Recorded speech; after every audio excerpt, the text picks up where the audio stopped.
ప్రాజెక్టుపై హైకోర్టు ఇచ్చిన తీర్పు నేపథ్యంలో ముఖ్యమంత్రి రేవంత్ రెడ్డి తెలంగాణ ప్రజలకు ముక్కు నేలకు రాసి క్షమాపణ చెప్పాలని రామగుండం మాజీ ఎమ్మెల్యే కోరగంటి చందర్ డిమాండ్ చేశారు. ప్రాజెక్టుపై అసత్య ప్రచారాలు చేస్తూ 16 నెలల సమయాన్ని వృధా చేసిన ప్రభుత్వం ఇప్పటికైనా మొండి వైఖరి వీడి వెంటనే మరమ్మతులు చేపట్టి సాగునీరు విడుదల చేయాలని ఆయన ఆగ్రహం వ్యక్తం చేశారు.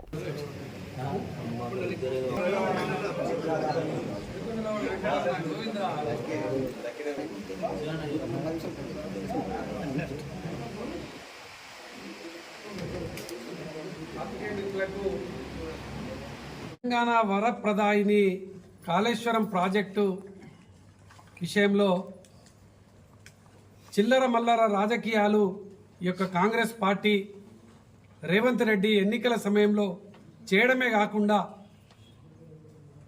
పనికిరానటువంటి ఒక కమిషన్ను పీసీ ఘోష్ కమిషన్ అని వేసి 16 నెలలు కేసీఆర్ గారిని అదేవిధంగా తెలంగాణ 10 ఏళ్ల అభివృద్ధి పథంలో నడిపించినటువంటి ప్రభుత్వాన్ని నీలాప నిందలు వేస్తూ అనేక వ్యాఖ్యలు ప్రకటనలు చేసినటువంటి ఈ యొక్క పీసీ ఘోష్ కమిషన్కు సంబంధించినటువంటి వ్యాఖ్యలు చెల్లవు అని చెప్పేసి హైకోర్టు తీర్పు ఇచ్చినటువంటి నేపథ్యంలో తెలంగాణ రాష్ట్రంలో ఉన్నటువంటి యావత్తు ప్రజానికం రైతాంగం అందరూ కూడా ఇలా రేవంత్ రెడ్డి ముక్కు నేలకు రాసి క్షమాపణ చెప్పాలి.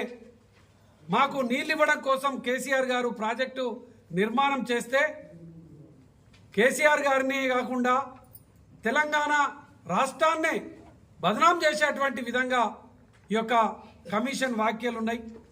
ఈ వ్యాఖ్యలను వీటన్నింటిని కూడా ఇక ముందు ఎన్నడూ కూడా చేయొద్దని ఇలా కోర్టు ఇచ్చినటువంటి సందర్భంగా ఈ యొక్క కోర్టు తీర్పు ఇలా రైతుల విజయం, బీఆర్ఎస్ పార్టీ విజయం, 10 ఏళ్ల గొప్ప పరిపాలన విజయంగా అభివర్ణిస్తూ రేవంత్ రెడ్డి తప్పకుండా ప్రజలకు క్షమాపణ చెప్పాలి.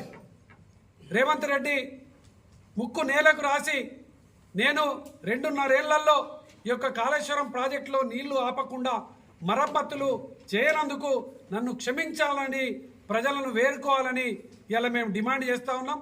వెంటనే కాళేశ్వరం ప్రాజెక్టు మరమ్మతులు ప్రారంభం చేసి ప్రజలకు నీళ్లు ఇవ్వాలని కూడా డిమాండ్ చేస్తాం.